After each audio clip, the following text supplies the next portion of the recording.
I think it's fantastic. I think, do you know what? He would be chuffed to bits to know that. He really would. He loved his football, passionate about his football, as we all are in the North East. And to be an ex-England manager as well, to hear that news, he'd be thrilled.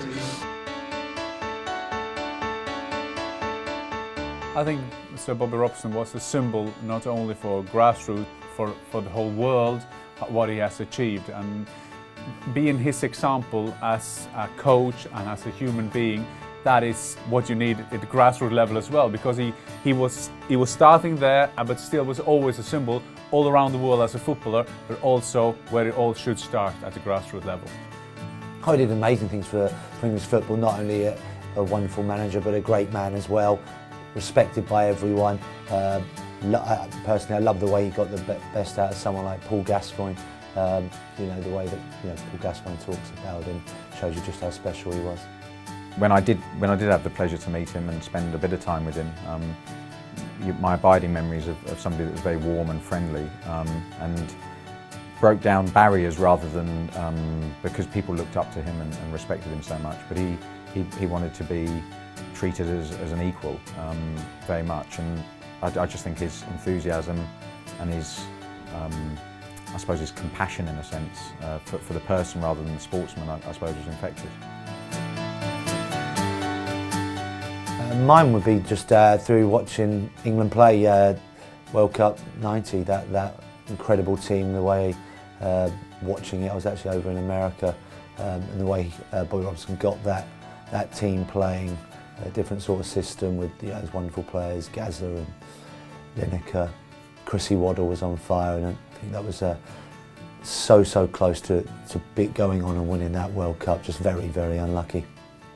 Bobby in those days, you know, he was always a brilliant man manager. He was always a great enthusiast and bringing out the best. And he would get players wanting to pull on the shirt, wanting to get out there, wanting to perform. We were lucky enough to meet Bobby on a few occasions and spend some time with him.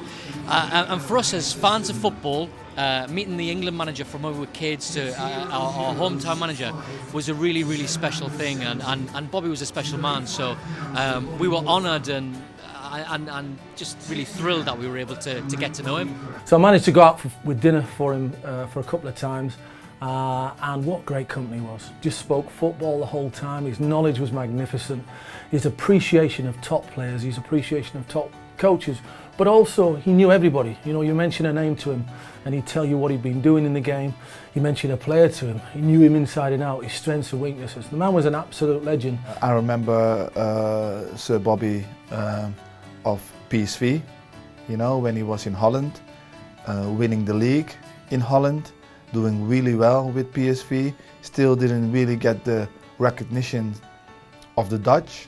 You know, I played for Manchester United and was very passionate about Manchester United, but never for any club that Sir Bobby managed did you feel any sort of animosity towards him. He felt like he was England's Sir Bobby Robson, England's man. I think the best thing about him was that he could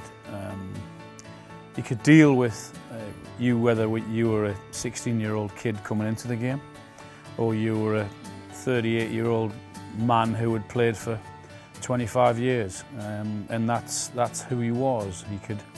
He could get the best out of you. He knew how to get the best out of you. He knew what made you tick.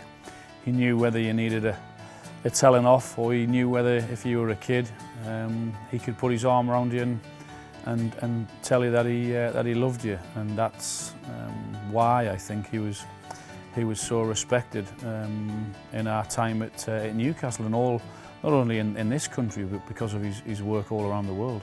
Get involved with National Football Day And celebrate the nation's favourite game.